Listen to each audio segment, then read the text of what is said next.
ఇంగ్లాండ్తో జరిగిన తొలి టెస్టు మ్యాచ్లో భారత జట్టు అద్భుతమైన ప్రారంభాన్ని సాధించింది. శుభమ్ గిల్ అలానే యశస్వి జైస్వాల్ సెంచరీలు కూడా సాధించారు.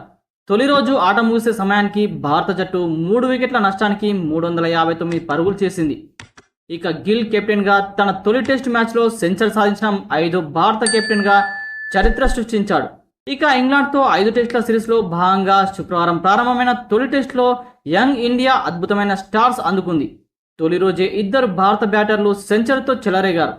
రోజంతా కలిసి ఇంగ్లాండ్ కేవలం 3 వికెట్లు మాత్రమే పడగొట్టింది.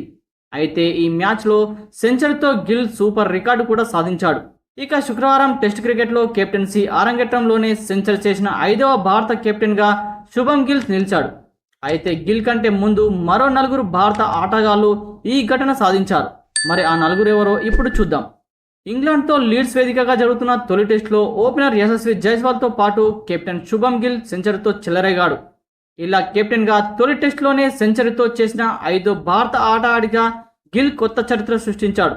అయితే గిల్ కంటే ముందు విజయ్ హజారే, సునీల్ గవాస్కర్, దిలీప్ వెంకటసర్కర్, ఇక విరాట్ కోహ్లీలు ఈ ఘనత సాధించారు.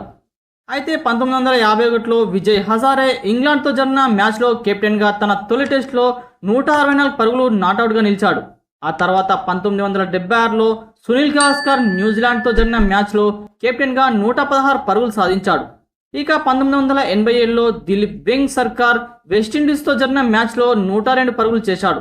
ఇక టీమిండియా మాజీ కెప్టెన్ విరాట్ కోహ్లీ 2014లో కెప్టెన్గా తన తొలి టెస్ట్ మ్యాచ్ ఆడుతూ ఆస్ట్రేలియాపై 115 పరుగుల ఇన్నింగ్స్ ఆడాడు. ఇక ఇంగ్లాండ్తో తొలి రోజు టాస్ ఓడి బ్యాటింగ్ దిగిన టీమిండియా తొలి రోజు గిల్ అజయ్ సెంచరీ, అలానే జైస్వాల్ 101 పరుగులు, రిషబ్ పంత్ అజయ్ అర్ధ సెంచరీతో భారత్ తొలి రోజు ఆట ముగిసే సమయానికి 85 ఓవర్లలో 3 వికెట్ల నష్టానికి 359 పరుగులు చేసింది.